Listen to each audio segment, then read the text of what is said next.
Hello, good morning. As we are again in the start of one new day, let me ask myself, what would I like to experience today? And what I experience every moment, this becomes a stepping stone or an inheritance for what I'm going to experience the rest of my life. So why not to choose, since we have free will, to experience the best feelings, because life is about feelings. And whatever we hear help us experience and live in the best world, because regardless where physically each one of us is, what we experience and where we live is our own invisible world. So let us take care of this world by exposing our attention, our mind to the highest thinking.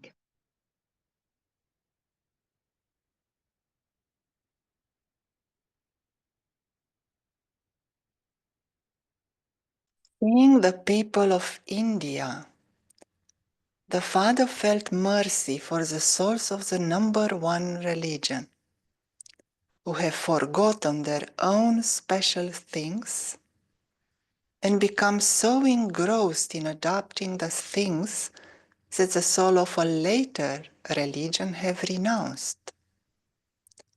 This is why, while sitting in the home of India, they don't even know the Father, the elevated guest who has come to India, the home, whereas souls abroad heard the message from far away, recognized the Father, and have come here. Therefore, the Father is seeing that the souls from abroad have very sharp eyes of recognition. From far away, they have seen and have attained through their eyes of recognition and their experience. Father has mercy for the people of this country, and especially the residents of Abu, because even though they are so close, they don't have eyes of recognition. Their eyes of recognition remain blind. So seeing the wonder of those souls who are abroad,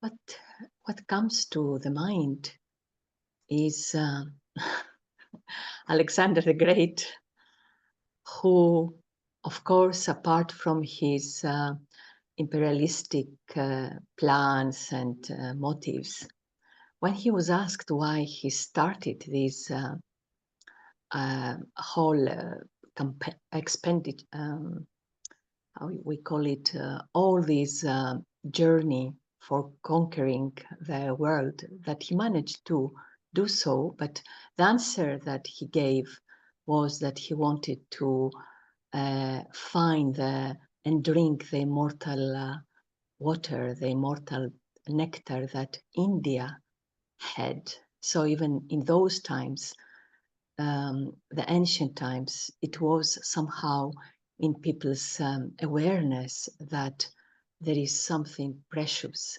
in India. And this comes in the form of a myth, but there is something always behind the myths. And yes, imagine if the whole world is looking so up to Bharat, to India, and there must be a reason. And then the ones who live there don't have the same recognition. So what is this nectar that the rest of the world, starting with the ancient times, remember? So it is the nectar of knowledge, the knowledge that even scientists of this world do not have. And they recognize the value of a higher knowledge. And whether it is scientists or anyone without any special knowledge as such, the soul of everyone yearns, is looking for the highest knowledge, which is knowing the self. One thing is to know matter, but another thing is to know the one who knows matter or who wants to know anything else. So if we don't know the self, so we're not the greatest scientists. And having knowledge to whatever level, it is an act of humility or maybe other things in the picture that make someone like scientists or religious people recognize that there is some higher knowledge, and maybe vaguely in the intellect still there is some memory of India being the source of some higher knowledge. And it is perhaps because so clear understanding comes at some point of time, and perhaps this is a time where this knowledge is delivered and then creates memories in people's hearts.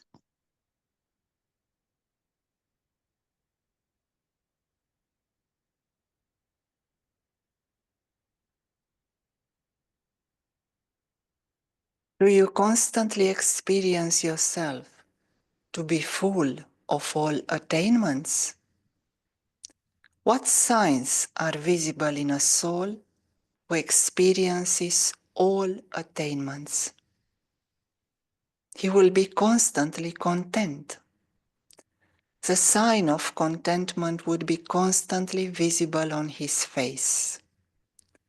In a worldly way, you can tell from the face of a prince or a princess that soul is full and content. In the same way, let it be visible on the faces of you who belong to this spiritual school, that you have attained something that no one else has attained. Have a new experience with all the virtues every day. You are an embodiment of peace, but on the basis of which point do you experience peace? For instance, when you say, I, the soul, am a resident of the supreme world, you experience peace. However, when you say, I, the soul, am an embodiment of peace and happiness in the golden age, that experience is different. In the same way, whilst performing actions and in the middle of an atmosphere of peacelessness, when you say, I, the soul, am an embodiment of peace, that experience is something else again. Although you are an embodiment of peace, there is a difference in all three, is there not?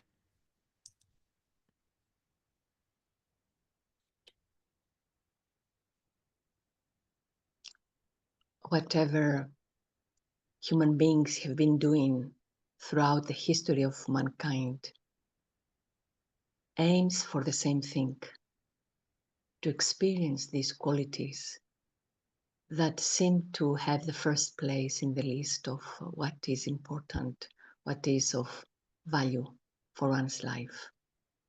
Qualities like peace, happiness, contentment. And these are the qualities that are the least experienced right now.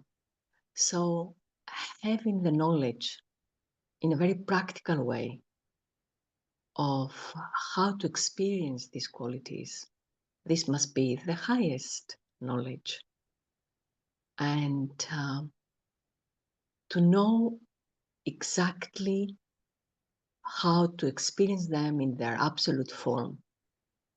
This is really something that everyone would like to know. So there is a time when all human souls were in a stage of having these qualities merged. These qualities never change. The nature of the self never changes.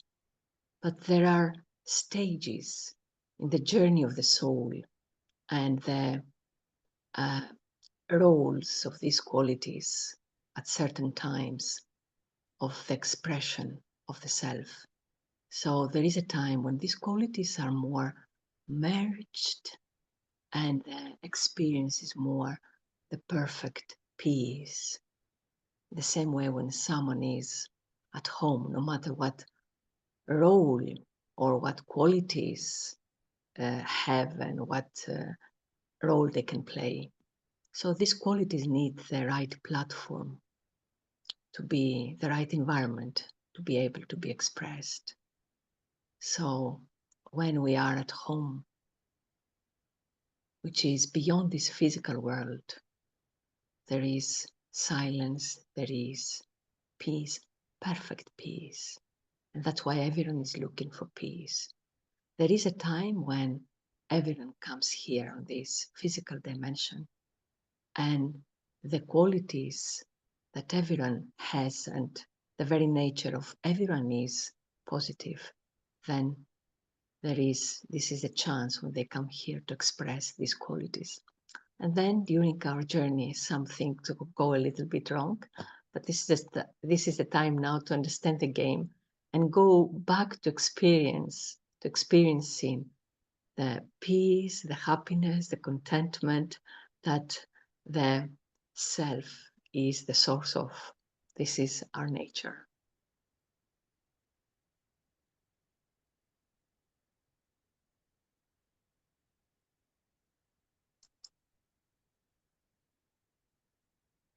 Yes, the importance of newness in our experience and the foundation of what you said of that shift from experiencing all other kind of emotions to experiencing our natural nature. That shift is through the realization that you already are all of that. When you start to realize your attainments, and by attainments, you do not mean external acquisitions, external possessions. They are also good. A job is good, and possessions and family and relationships.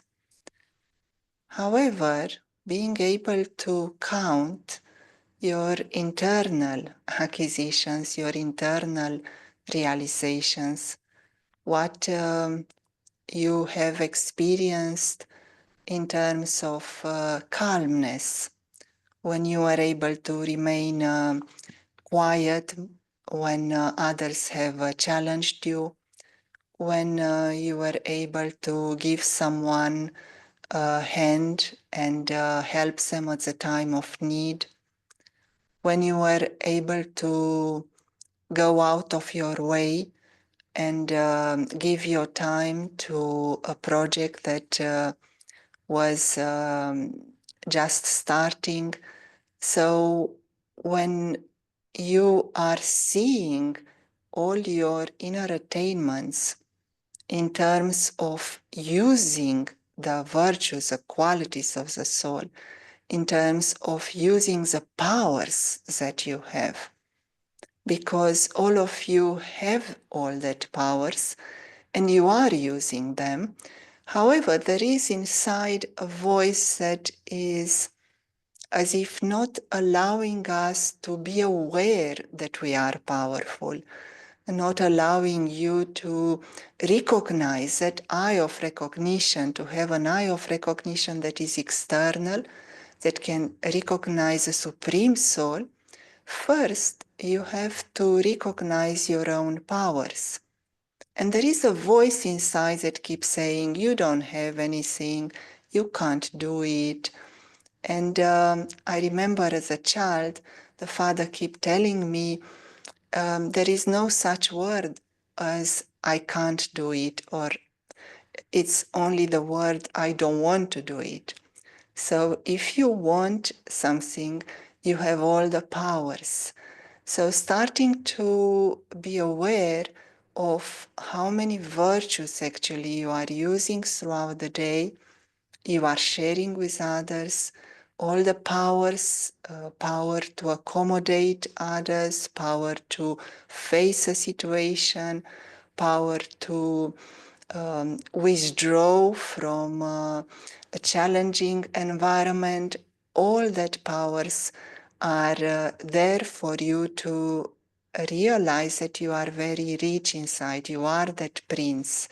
So that prince, that princess, that is always content, and their face shows that contentment, is a soul, it is you.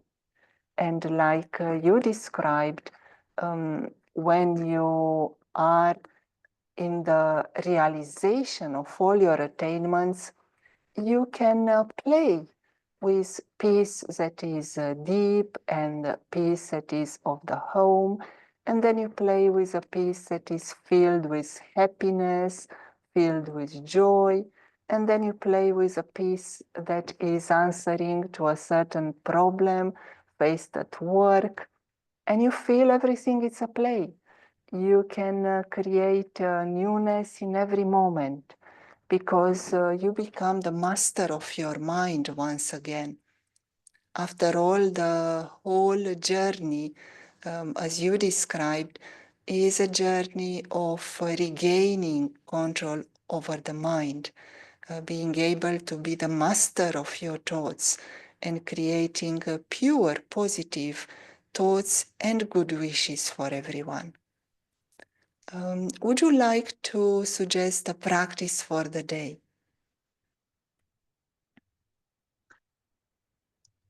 Thank you.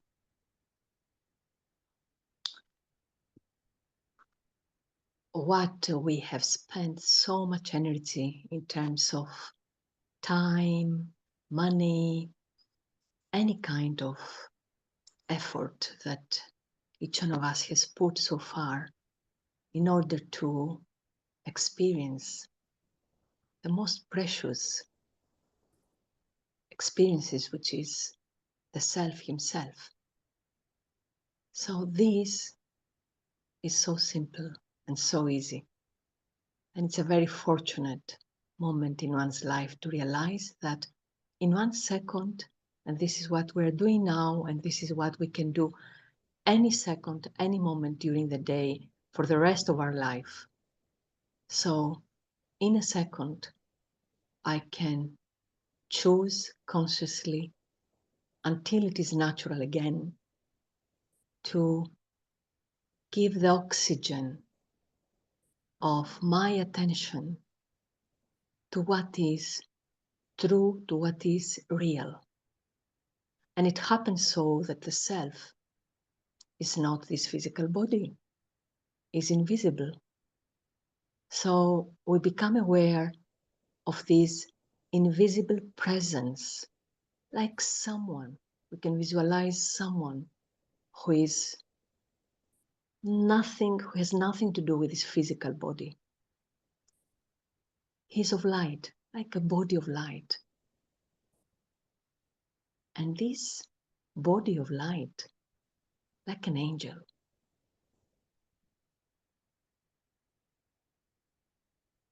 experiences constantly, first of all, himself.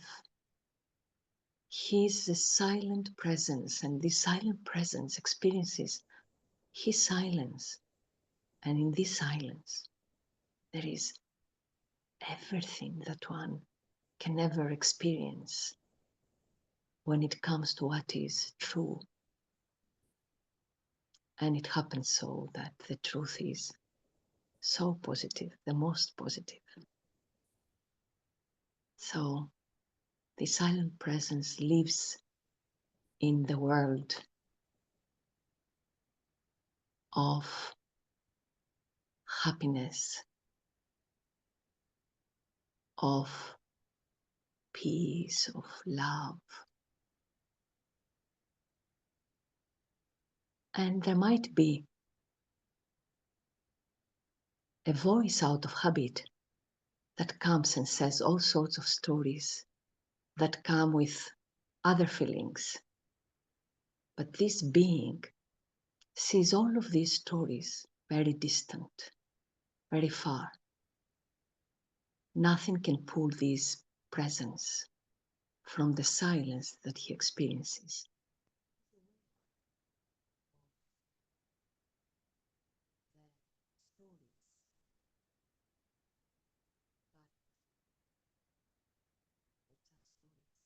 He experiences them as stories, entertainment, but not this.